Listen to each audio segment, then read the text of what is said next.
Hello and welcome to Pickleball Therapy, the podcast dedicated to your pickleball improvement. Hope you had a great Thanksgiving. Jill and I had a nice Thanksgiving. We got to play some pickleball, visited family, and all the things you do during Thanksgiving. So hopefully you're able to enjoy some good food and company, as well as perhaps some pickleball. This week's podcast, I want to do a couple of things. First, I'm going to share with you the story of one of our students inside the system, Mark. It's a really interesting story about, how he got involved with pickleball and how it has affected his life. I think it's a story that will resonate with many of you. If you have a story that you'd like to share with other folks in the podcast, please send it to us. You can send it to us at coaching@wearepickleball.com. I'll put that in the show notes. But if you have a story that you think will resonate with other persons out there, pickleball players or not, in terms of your pickleball journey and how it's impacted your life. I think it's really helpful to hear, not just from us, the coaches, right? Not just from us, the pros, but from other players in terms of how pickleball has impacted your life and what it's meant to you. And during the riff, I'm going to talk to you about the video making process. And I'm not talking about how to edit videos and things like that. What I'm going to share with you is how we identify areas to cover when we're making our videos each week. And I'm going to talk about the video that's coming out this week at Into Pickle, probably already published by the time you hear this podcast. But the video that we're putting out this week, which is a pro match at the top level of play, but how we can learn even from the pros in terms of the things that they're doing that affect their play and we can use to affect our play. So with that said, let's jump in and get some pickleball therapy. Do you want 2023 to be your best pickleball year yet, but you're not sure how to go about it? Then join us for our pickleball system class starting in January 2023. The pickleball system is not a DVD box set. It is a class that is overseen by CJ Johnson and myself, Tony Roig, to help you accomplish your pickleball objectives. To make sure you're notified when registration for our next class opens, join our email list. You'll get our weekly emails full of great knowledge and be in the know.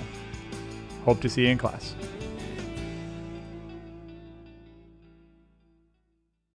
As I mentioned, the first thing we're going to do today is I'm going to share with you a story shared with us by Mark. He's a student of ours inside the pickleball system, to share with you how pickleball has impacted his life and his story. I think it's going to be really impactful. As I mentioned earlier, if you have a story you'd like to share, please let us know and or share it with us and let us know we can share it on the podcast. And we're going to try and do more of these types of stories, share more of these types of stories during the podcast because, again, I think it's super valuable for your players to hear from other players and their personal involvement with pickleball. All right, so here we go from Mark. I am 71 years old. I have been a clinical social worker for more than 35 years. My focus is treating individuals with trauma and therapy for couples, marriages, and families. I continue to do this 3 days a week. I began playing pickleball in November 2021. I had not been involved in organized sports in about 40 years. That's like many of us, right? Not, taking a break from sports for a long time. That's my interjection there. Yet, my wife and I have walked at least a mile daily, depending on the weather and our health, for over 42 years. If you listen to our shorts and our other shorts that we put on YouTube and other places, walking, folks, every day if you can. All right, back to Mark. I began playing because at that time, I was tentatively diagnosed with Parkinson's disease. I do not show any visible signs of the disease that others might see, just my throat closing up if I don't work at keeping those muscles loose. In addition to being rewarding emotionally and physically, pickleball provides the opportunity to work on my balance, coordination, and focus. I also have an ADHD brain, which offers many focus challenges, but I have benefited in this area as well, as I seem to be able to concentrate increasingly well since playing. I play pickleball in place of the Big and Loud program that most Parkinson's patients use to manage their symptoms. Significantly, in September of this year, my neurologist noted that in spite of having a trained eye to find symptoms, he would have to use a microscope to determine any at that appointment. He noted, "You're doing better now than when I first saw you a year ago. Maybe playing pickleball has helped. As I am sure you can see, drills like the footwork exercises are the ideal activity for me to continue improving my balance." The footwork drills he's talking about there are drills that are inside the pickleball system. As for my game, learning how to play was a challenge. 1, I only played once a week. 2, those I was learning from, though gracious of my struggle, were teaching the wrong concepts as is typical in a community setting. For example, they were from a tennis background, and to this day, some still call the transition zone no man's land. The concept of the MVZ continues to be a source of, quote, interesting discussion, close quote. Over the last 6 months, I've grown in my skill level and I'm able to play more effectively. In particular, I missed 2 or 3 serves over a 5-game session. To quote a woman playing partner at another community site, "Mark, you can stop saying you're a beginner after that last game." Yet I felt the need to have a structured program that taught me the fundamentals. I'm not really sure how long I will be able to play. Could be the next 5 years, give or take. I am working on making that much longer. Also, my brain needs a path leading me somewhere that shows results. I was not getting the proper instruction, and when I viewed your mini-series, I knew joining your program was a good way to go. Again, the program he's talking about there is the Pickleball system. You both teach in a way that is direct and clear. You use the latest in what adult learners need to have real change. Plus, as important, you both emphasize learning for results appropriate for each individual and not, quote, to win, close quote. This hooked my social worker brain. Glad Mark was hooked by the not winning, because that is such a powerful concept. If you can fully embrace it, it's an amazing way of looking at the game. All right, here's how he closes. So, after a bunch of words, I am finding what I am learning so far very helpful and motivating.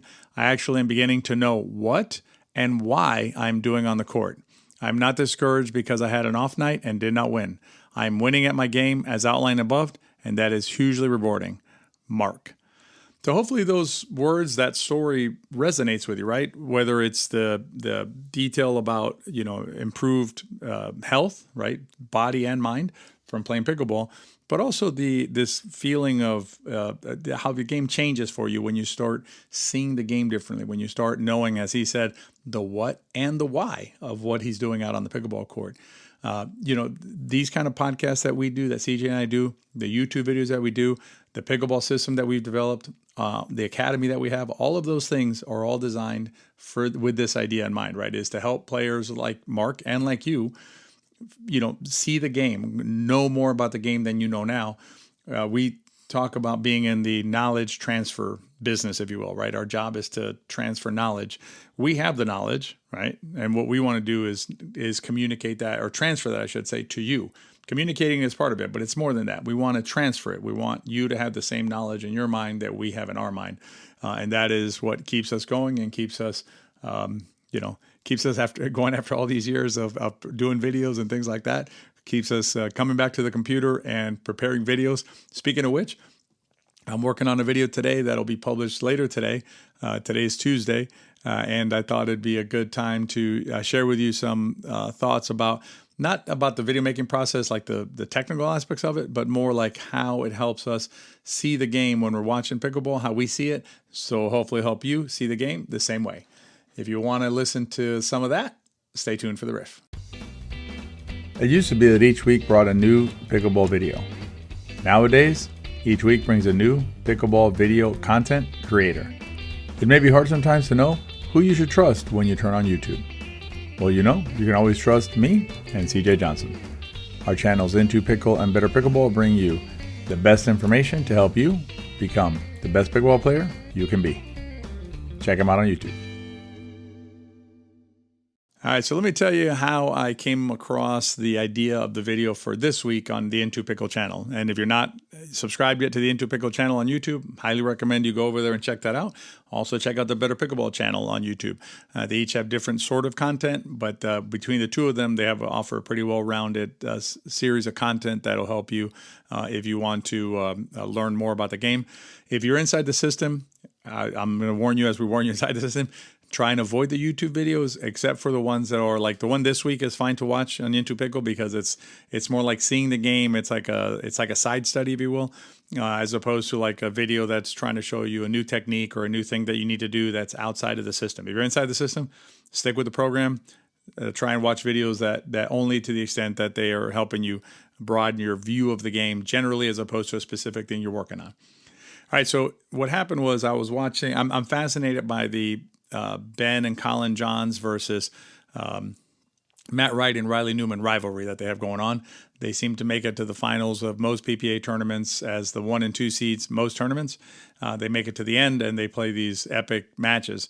And what you can see is if you watch it on the long curve, if you will, of the matches, it's interesting to see what happens between matches. You know, like if Matt and Riley win a match, you'll see Ben and Colin come back with an adjusted strategy for their next match. Oftentimes that's successful, and then you'll see Matt and Riley come back with a counter strategy to that strategy, and then they succeed, and so on and so forth. So the Takaya PPA showcase from about 2 weeks ago featured those two teams playing against each other. Ben and Colin raced out to a relatively quick win in game one. They won 11-6 in about 15 minutes, which is, relatively standard, if you will, or maybe a little short for a pro match. But 45 minutes later, you fast forward to 45 minutes, and you have Matt and Riley elevating the trophy, I guess, holding up the trophy because they had won the next 3 games. They play 3 out of 5 in the finals. And so Matt and Riley ended up winning it. And so I wanted, when looking at the match, what I'm looking for is trends, right? It's something a little different than what the average player or even sometimes the average instructor will do, which is they'll look for specific situations, meaning they'll see like a missed shot and they'll focus on that, and that's fine. But bigger picture is to look for trends. Like if you can find things that you are doing or sometimes your opponents are doing that continue to happen over and over again, that'll show you an area that you could potentially exploit, or if it's something that's working for them, an area that you need to try and avoid or get out of, right? So what I noticed in this match were 3 things, and I'm going to do 3 different videos, but I'm going to go ahead and tell you what all 3 are, so that you have a sense of how, again, the total picture of how we see it. So the first thing I noticed was, and it doesn't take a genius to see this, but the important thing is to see what the effect of it is Ben has a tendency sometimes to kind of get lost on the court in the sense of what he's doing and Colin's role, his brother's role on the court, and he'll end up taking over too much of the court. Now, I have no problem with a player crossing over the center line when it's appropriate to do so. In other words, when it makes sense because it's the best shot for your team. But what you don't want to do is get into the habit of simply crossing over and over again and basically icing your own partner or not letting your partner do your partner's job, right? Play your partner's role in the game. And that's what ended up happening during this game. Ben was overplaying, overreaching, if you will, across the court to hit shots that were not necessary for him to hit. Dinks that Colin could have handled perfectly well, Ben was taking and just dinking him back the same way Colin could have done. And what ended up happening was, as you'll see in the video, is Ben was now overstretched on his backhand side, on his left side, and Matt and Riley did a fantastic job of attacking that over and over and over again during the match, costing Ben and Colin a lot of points. So that's one trend that I saw that was a significant factor in Matt and Riley winning and Ben and Colin losing that match. Another trend that I saw was the way that they approach the game, and that'll be the second video I'm going to look at. I'm going to do on the breakdown, which is you have 2 teams approaching the game differently. You had Ben and Colin playing a pretty passive, reactive kind of a game, and you had Riley and Matt playing a protagonist game. Right, they were basically the ones bringing the action. This is not to say that you should go out there and just attack everything and wail at every ball that comes your way. But it is to say that if in a game, a lot of times when you look at a game, if you can identify who the protagonist is, that generally speaking is going to be the team that is going to come out on top. Not always, but when you have 2 teams that are evenly balanced, like these 2 teams are, they're all 4 are excellent players. Usually the team that's dictating the tempo, dictating the pace of the game is going to be the team that wins the game. It's similar to other sports. If you like basketball or football and things like that, where you can influence the tempo of a game, if you can affect the tempo of your opponent and play at a pace that is more comfortable for your team, you're likely to win that game. And that's what Matt and Riley were able to do during the match. And then the third video I'm going to do is going to be a little more complex in terms of the ultimate concepts, because if you need to understand stacking in order to appreciate what happened. But it's a stacking concept, and it's a concept where Matt and Riley actually, all these teams stack, right? All pro teams know how to stack, and they all stack. But what happens is sometimes teams will do what's called robo stacking. And again, if you want to know more about stacking, I highly recommend, if you're ready for stacking, right? Don't do this if you're not ready for stacking. But if you're ready for stacking, we have a really good stacking master class or lab. Again, I can't remember I never remember the name of it, but it's either stacking lab or stacking master class inside our academy. And you can go there and get that and learn all about stacking. It's a tremendously powerful tool if you're ready for it. But so the pro teams, they stack, but they do this robo stacking, which is they stack all the time, which is better than not stacking, but not as good as flexible stacking, or stacking when it makes sense and not stacking when it doesn't make sense. And sometimes doing something called a reverse or counter stack. And what Matt and Riley did is they recognized a problem they were having in the first game. They made an adjustment. It significantly changed the game for them. So that'll be the third video. But I just want to give you a sense of how you can use match play, right? Watching even pro matches to see what's going on the court in terms of movement, to see what's going on the court in terms of execution. What I would recommend is if you're say you're 3-0, 3-5, a beginner, you're not up 4-5 or 5-0. What would be a good thing to do is watch some matches online that are 3-5 or 4-0 and identify, getting past 4, depth of return to serve, what's happening, how it impacts a rally. Is there a snowball of a certain thing that happened earlier that led to the outcome? That kind of study can really help you see the game differently.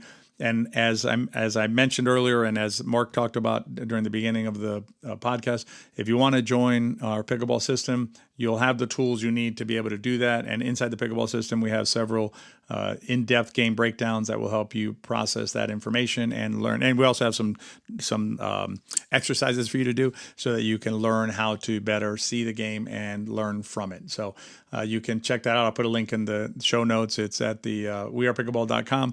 You just sign up for our next waitlist. It's class-based, and you go in there and join the next class, which should be starting in a couple of months. Thanks to Mark for sharing his story with us. I hope that that resonated with you. Again, if you have a story you want to share with us, send it to us at coaching@wearepickleball.com. I'll put the email down below. If you want to join us inside the system, that link will be down below too. Hope you enjoyed the podcast this week, and check out the video at Into Pickle. You're going to enjoy it, I think, and see the game breakdowns. Players like those game breakdowns, and I don't blame them. They're a lot of fun. If you enjoyed the podcast, please rate and review it wherever you listen to them.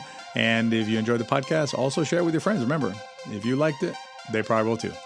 Have a great week, and we'll see you next time.